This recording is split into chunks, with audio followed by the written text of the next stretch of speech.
আসসালামু আলাইকুম সবাইকে। সো আজকের ভিডিওতে আমরা খুবই ইম্পর্টেন্ট একটা টপিক নিয়ে আলোচনা করব, সেটা হচ্ছে আমাদের যে কিভাবে নোট করা যায় প্লাস হচ্ছে আমাদের রিভিশন ম্যাটেরিয়ালস তৈরি করা যায়। ঠিক আছে, সো আমি ব্যাপারটা একটু বুঝাই যে আসলে নোট জিনিসটা আসলে কি আর রিভিশন ম্যাটেরিয়াল জিনিসটা কি। সো ব্যাপারটা আসলে এক একজনের পার্সপেক্টিভ এক এক রকম হইতে পারে, বাট আমি যেভাবে চিন্তা করি সেটা হচ্ছে নোট হচ্ছে এমন যেটা, সেটা হচ্ছে আমি ক্লাস করে আসলাম, সো ক্লাস করে এসে ওই ক্লাসটা যাতে আমার আবার রিপিট করতে না হয়, তাহলে ওইটার জন্য আমি স্যারে যা কিছু বলতেছে সব কিছু আমি একটা খাতায় লিখে রাখলাম। ঠিক আছে, খাতায় কি লিখে রাখলাম।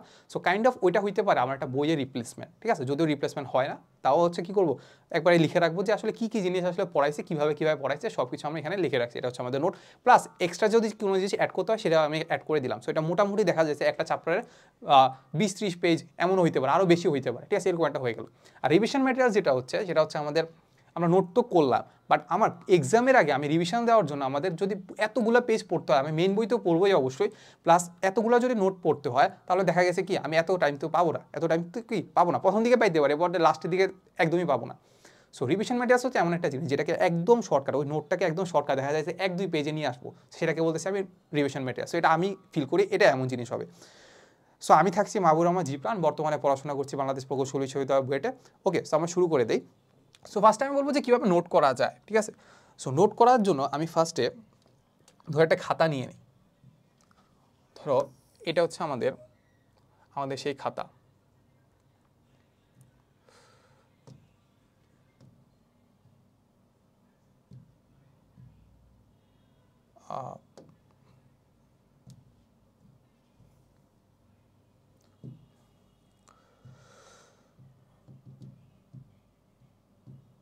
ওকে, সো এটা হচ্ছে আমাদের সেই খাতাটা। সো এখানে হচ্ছে আমরা নোট করবো। ঠিক আছে, এখন দেখো স্যারে তোমাকে পড়াচ্ছে, স্যারে যা যা পড়াবে সব কিছু এটার মধ্যে নোট করে ফেলবা। ইভেন যে চিত্র আঁকতেছে সেটাও নোট করে নেবা, হাসির কিছু চিত্র আঁকলে ওইটাও নোট করে নিবা, কারণ তুমি ওইটা তোমাকে সহায়তা করবে যে ওই হাসির জিনিস দিয়ে তুমি এই জিনিসটা পড়ছিলা, তাহলে ওই জিনিসটা হাসির জিনিসটা মাথায় রেখে তুমি কি করলা, এই জিনিসটা মাথায় রাখতে পারবা। ঠিক আছে, সো ফার্স্টে তুমি কি করবা, এরকম একটা খাতা দেওয়া আছে, ওই খাতায় তুমি নোট করা শুরু করবা। সো স্যারে যেটা বলতেছে সব কিছু নোট করবা। ধরো হচ্ছে স্যারে কিছু একটা বলতেছে, এটা নোট করলা। এরপরে ধরো স্যার একটা চিত্র আঁকতেছে, স্যারের চিত্র এই জায়গায় আঁকলা, স্যারের চিত্র এই জায়গায় আঁকলা, সব কিছু আঁকলা। এরপরে তুমি যা যা বলতেছে, বললাম তো একবারে যা যা বলতেছে সব কিছু নোট করলা। ঠিক আছে, নোট করলা, সমস্যা নেই। এইবার তুমি বাসায় যাবা, বাসায় যে ধরো তো ফার্স্টে তো একবারে গিয়েই তো পড়াশোনা শুরু করতে পারবা না, একটু রেস্ট নিবা। রেস্ট নিয়ে তুমি দেখা শুরু করবা যে এই রিলেটেড ফার্স্টে একটু এটাকে ওভারভিউ করবা। ওভারভিউ করে দেখবা যে আসলে এই জিনিসগুলো তুমি বুঝতেছো কিনা। ঠিক আছে, আমি যদি মেইন বই পড়া ছাড়াও কি এই জিনিসগুলো বুঝতেছো কিনা দেখবা, প্রথমে বুঝতে পারবা। বাট এটা নিয়ে যদি তুমি ফালায় রাখো, 2 দিন পরে যায় তুমি দেখবা যে আসলে এখানে কি পড়াচ্ছিল, তাহলে কিন্তু ভাই ভুলে যাবা, একদমই ভুলে যাবা। সো তুমি যখন পড়াইছে তুমি গিয়েই বাসায় দেখবা যে আসলে কী কী জিনিস পড়াইছে তুমি এগুলো বুঝতে পারতেছো কিনা। সো যদি বুঝতে পারো, তাহলে দেখবা অনেক জিনিস তুমি স্কিপ করে ফেলছো, অনেকগুলো কথা স্কিপ করে ফেলছো। ধরো একটা চিত্রের কথা বলতেছে, এই পার্টটুকু এই অংশ বা এই পার্টটুকুতে এটা দিয়ে বুঝাইছে, কিংবা এই পার্টটুকু এটার মতো করে চিন্তা করে বুঝাইছে, তো ওই জিনিসগুলো তুমি লিখো নাই। সো একটা কালি নিবা, ধরো হচ্ছে নীল কালি নিয়ে এই জিনিসগুলো এখানে লিখে ফেলছো। তারপর এখানে একটা জিনিস বুঝাচ্ছে, এটাকে একটু গোল করে এই জিনিসটা এখানে লিখে ফেলো। তারপর ধরো এখানে একটা জিনিস নোট লেখার দরকার, এখানে একটু কি করলা, নোট লিখে এই জিনিসটা একটু শর্টকাট বা কিছু একটা লিখে ফেলছো। বুঝে গেছে? এরপর একটু বুঝে গেছে, এটাকে কাইন্ড অফ একটা ওভারভিউ দিলা। এরপরে তুমি যতটুকু পড়াইছে এটাকে এক পাশে রাখবা, এক পাশে রেখে মেইন বইটা পড়া শুরু করবা। আমি বলছি যে মেইন বই হচ্ছে তোমার হচ্ছে মাস্ট, মেইন বইকে কেউ রিপ্লেস করতে পারবে না। মেইন বই পড়া শুরু করবা, তোমার যেটা ইচ্ছা সেটা পড়তে পারো। মেইন বই পড়া শুরু করলা, পাশে তোমার নোট রাখলা। এরপর যে টপিক পড়াইছে ওইটা এটার সাথে রিলেট করা ট্রাই করবা যে কোনটা মিলতেছে। এরপর ওইটা পড়লা। দেখবা যে বইতে তোমার অনেক এমন লাইন আছে যেগুলো তোমাকে দ্বিতীয়বার পড়া লাগবে না। ধরো তোমাকে বললো যে ধরো তুমি একটা টেবিলে আসো, ধরো তুমি একটা রুমে আসো, সেই জিনিসটা তোমার আবার কিন্তু রিভিশনের সময় পড়া লাগবে না কিন্তু। ঠিক আছে, সো ওই জিনিসটা তুমি হচ্ছে ওইভাবে রেখে দিবা, ওইটাকে তুমি আন্ডারলাইন করবা না। সো বইতে কি করবা, আন্ডারলাইন করে দিবা যে লাইনগুলো ইম্পর্টেন্ট। ঠিক আছে, যে লাইনগুলো ইম্পর্টেন্ট। এরপরে তুমি বইটা তো একবারে ভালো করে পড়লাই। ঠিক আছে, এরপরে তুমি দেখবা যে বইয়ের যে লাইনগুলো তুমি দাগাইছো ওইগুলা এখানে এক্সিস্ট করে কিনা, কিংবা ওইগুলা ছাড়া যে লাইনগুলো দাগাইছো ওইগুলা ছাড়া এটা কমপ্লিট কিনা। তুমি নিজেই বুঝতে পারবা যে এই লাইনটা এখানে নাই, এটা আমাদের এখানে লেখা উচিত। সো কী করবা, লাল কালি নিবা, কালিটা র্যান্ডম যেটা ভালো লাগে আছে, লাল কালি নিবা। তো পরে যে টপিকটার সাথে যে জিনিসটা রিলেটেড, ধরো হচ্ছে এই একটা ওয়ার্ড আছে, এই ওয়ার্ডটার অর্থটা কিংবা এই ওয়ার্ডটার সাথে রিলেটেড একটা ব্যাখ্যা তোমার বইতে দেওয়া আছে। কি আছে, বইতে দেওয়া আছে। তো এটাকে কী করবা, সুন্দর করে আন্ডারলাইন করে এই জায়গায় হচ্ছে লিখে ফেলবা। এই জায়গায় কি লিখে ফেলবা, বুঝা গেছে, লিখে ফেলা। এমনভাবে জিনিসটা সাজাবা যাতে হচ্ছে মেইন বই না পড়লেও তুমি এটা পড়তে পারবা। মেন বই না পড়লেও যাতে এটা যাতে পড়ে তুমি মোটামুটি কনসেপ্টটা ক্লিয়ার করতে পারবা, ঠিক আছে? ফিজিক্সে, ম্যাথে, কেমিস্ট্রিতে এত এত টপিক আছে, তুমি নর্মালি মানে পরীক্ষার আগে জাস্ট ওই বই পড়ে যাবা, বইয়ের এত এত টপিক পড়ে যাবা, ব্যাপারটা কিন্তু একদমই আসলে মানে ফ্রুটফুল না, ঠিক আছে? তুমি এত কিছু ভালো করে পড়তে পারবা না পরীক্ষার আগে তো অল্প টাইমের মধ্যে। সো আমি যেটা বললাম যে এমনভাবে সাজাবা যেন তুমি এটা পড়ে মোটামুটি কী করতে পারো, কমপ্লিট করতে পারো। আচ্ছা, এই জিনিসটা করলাম, বুঝা গেছে? করার পরে তুমি কি করলা, প্র্যাকটিস করলা, ঠিক আছে? প্র্যাকটিস করার পরে ধরো তুমি আরেকটা পেজ নিলা, ধরো হচ্ছে আরেকটা পেজ,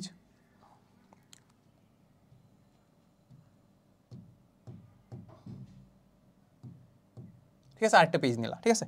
এইবার আরেকটা পেজে তুমি নিবা হচ্ছে ধরো এটা ধরো কোশ্চেন আনসার, ঠিক আছে? কোশ্চেন্স, ঠিক আছে? কোশ্চেন।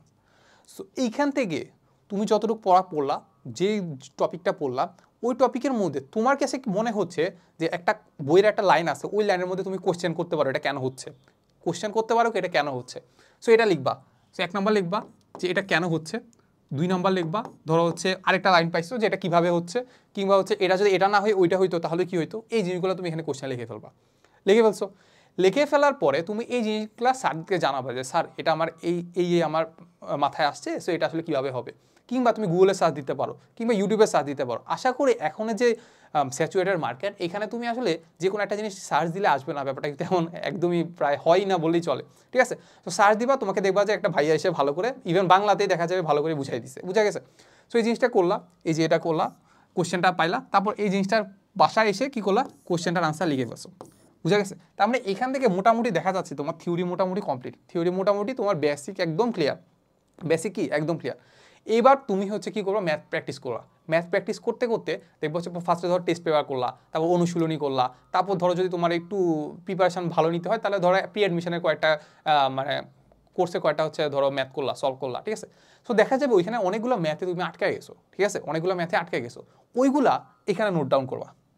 ধরো এটার নিচে ধরো বা আরেকটা পেজে এরকম একটা নোট ডাউন করো। ধরো 1 নাম্বারটাতে তোমার সমস্যা, ধরো হচ্ছে 30 নাম্বারটাতে সমস্যা, ধরো হচ্ছে 32 নাম্বারটাতে সমস্যা, এরকম এগুলো লিখে ফেলবা, ঠিক আছে? এগুলো একদম লিখে ফেলবা।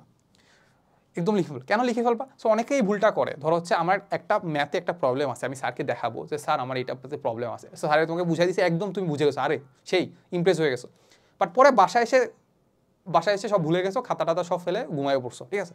এরপরে দেখা যায় পরীক্ষার আগে তুমি তো এটা তো আর নোট করো না, সো দেখে গেছো যে স্যারে তো এটা বলছিল, বুঝাইছিল, সো পারে গেছি। পরীক্ষার আগে দেখা গেছে তুমি মাঝে মাঝে এমনও হয় যে ম্যাথ প্র্যাকটিস করারও টাইম থাকবে না, ঠিক আছে? তো পরীক্ষার হলে দেখবা যে সেম ম্যাথটা চলে আসছে, আর তুমি আসলে চিন্তা করতেছো, তখন যদি আরেকটু ভালো করে পড়তাম, আরেকটু ভালো করে নোট করতে পারতাম, তাহলে আরও ভালো হইতো, ঠিক আছে? সো এই জন্য আমি বলবো যে এই জিনিসগুলো একটু নোট ডাউন করে ফেলবে, অ্যাটলিস্ট নোট ডাউন করবা। নোট ডাউন করার পরে তুমি কি করবা, এই জিনিসগুলোকে আবার নিজের হাতে ওই যে নোটের যে লাস্টের পার্টটুকুতে আছে, হাতে করবা। সো ওই ম্যাথগুলো হাতে কি করবা, হাতে প্র্যাকটিস করবা, বুঝা গেছে? হাতে প্র্যাকটিস করবা। হাতে প্র্যাকটিস না করলেও অ্যাটলিস্ট কী করবা, নাম্বারগুলো লিখে রাখবা, ঠিক আছে? এতটুকু হয়ে গেছে নোটস, ঠিক আছে? এখন তোমার হচ্ছে মোটামুটি কলেজের পরীক্ষা শুরু হয়ে গেছে। এখন কলেজের পরীক্ষা যখন শুরু হয়ে গেছে, তখন তুমি কি করবা, নোটটা নিয়ে বসছো, বইটা নিয়ে বসছো। ফার্স্টের বইটা পড়লা, পুরো একবার হুবহু সব পড়ছো। তারপর হচ্ছে নোটের থিওরি জিনিসপাতি পড়লা। সো থিওরি মোটামুটি এখানে সব কিছু দেওয়া আছে। এরপরে তুমি যেসব জিনিস মাথায় আসার কথা, কনসেপচুয়াল যে জিনিসপাতি আছে, এগুলো এখানে বুঝলা। বুঝার পরে এখানে তুমি ফার্স্টে ম্যাথ প্র্যাকটিস করলা। ম্যাথ প্র্যাকটিসের মধ্যে দেখছো যে তোমার কাছে টাইম নাই, ধরো টাইম নাই, তাহলে দেখবে যে এই জিনিসগুলো পড়লে তোমার মোটামুটি সব কিছু ক্লিয়ার হয়ে যাবে, ঠিক আছে? এগুলোই তোমার কাছে সবচেয়ে বেশি হার্ড লাগছিল, এইগুলো পড়লে মোটামুটি হয়ে গেছে, ওকে, শেষ। ওকে, দেখা যায় যে ওই পরীক্ষাগুলোর আগে 2-3টা চ্যাপ্টার থাকে, সেই জন্য আসলে এই জিনিসটা করা যায়। বাট যখন তোমার পরীক্ষার আগে ধরো হচ্ছে পুরো একটা সাবজেক্ট দিয়ে দিছে, বা 2টা সাবজেক্ট দিয়েছে, 3টা সাবজেক্ট দিয়ে দিয়েছে, ঠিক আছে? তখন তুমি কি করবা, 3টা সাবজেক্ট যদিও দেয় না, জাস্ট একটা সাবজেক্ট দেয় আর কি, বললাম আর কি, একটা সাবজেক্ট দিয়ে দিছে পরীক্ষা, তো তখন তুমি কি করবা, এত চ্যাপ্টার তুমি কিভাবে এতগুলো নোট পড়বা? তো এই জন্য আমাদের করতে হবে কি, রিভিশন ম্যাটেরিয়াল তৈরি করতে হবে। সো দেখো, রিভিশন ম্যাটেরিয়াল তৈরি করার জন্য আমরা যেটা করব, সেম আমরা কি করব, এরকম একটা খাতা নিব,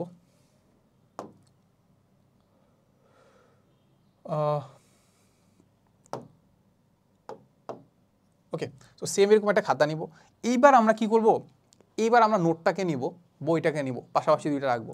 এরপর রাখার পরে আমরা চেষ্টা করব যে বইতে যে জিনিসগুলো আছে ওইগুলো স্কিপ করা, বুঝা গেছে? মানে বইতে যে জিনিসগুলো আছে আমি তো ফার্স্টে মেইন বই পড়বো নাকি, সো মেইন বইতে যে জিনিসগুলো আছে সেগুলো আবার নোটে ইনক্লুড করার দরকার নাই, রিভিশন ম্যাটেরিয়ালসে ইনক্লুড করার দরকার নেই। সো এখন নোট আর হচ্ছে দুইটাকে মিলাবো, দেখবো যেসব জিনিস বইতে আছে ওইগুলো আমি স্কিপ করবো, স্কিপ করে যেসব জিনিস বইতে নাই সেই জিনিসগুলো আমি রিভিশন ম্যাটেরিয়াল তৈরি করবো, ঠিক আছে। সেই জিনিসগুলা সাধারণত ধরো আমাদের লব্ধির ম্যাথ চাইলো, তাহলে লব্ধির হচ্ছে সূত্রটা আমি এখানে লিখবো, ঠিক আছে, সূত্রটা লিখতে পারো। এরপরে যে জিনিস বইতে আছে ওই জিনিসটা না লিখে যেসব জিনিস এক্সট্রা দেওয়া আছে, ঠিক আছে, ওই এক্সট্রা জিনিসগুলো এখানে লিখলাম। এক্সট্রা জিনিসগুলো কি, এই জিনিসগুলো লিখলাম, এক্সট্রা জিনিস এখানে লিখলাম। এরপরে দেখা যাবে যে ওই যে জিনিসগুলো করছো, ইভেন কোশ্চেন যেগুলো আছে কোশ্চেনগুলো এখানে লিখে বসো, কোশ্চেনগুলো কি আনসার লিখে বসো, ঠিক আছে। সো মোটামুটি এখন হয়ে গেছে থিওরি। এই পার্টে যেগুলো আছে সেগুলো হচ্ছে আমাদের কি, যেগুলো বইতে নাই, ঠিক আছে, কিন্তু দরকার। আর এখানে যেগুলো আছে সেগুলো হচ্ছে আমাদের ম্যাথগুলো ঠিকই করবা, ঠিক আছে। সো এখন দেখা গেছে আগে যে 20-30 পেজের নোটটা ছিল সেটা এখন কাইন্ড অফ 2-3 পেজ কিংবা 4 পেজের মধ্যে হয়ে গেছে, 2-3 পেজ কি 4 পেজের মধ্যে হয়ে গেছে। সো এটার কারণে দেখা গেছে তোমার আসলে কি, মানে ধরো বড় ধরনের কোনো সিলেবাস থাকলে সেক্ষেত্রে কিন্তু খুব ইজিলি রিভিশন দিতে পারবা, এটা হয়ে গেছে একটা। আর কেমিস্ট্রির ক্ষেত্রে একটা জিনিস সাজেস্ট করবো, কেমিস্ট্রি আর ম্যাথের ক্ষেত্রে সাধারণত ফিজিক্সের ক্ষেত্রে করতে পারো, সেটা হচ্ছে আলাদা জায়গায় কি করবা, আলাদা জায়গায় হচ্ছে সূত্রগুলো লিখে ফেলবা। ধরো ফিজিক্সের কথা যদি আমি চিন্তা করি, তাহলে এখানে লিখবা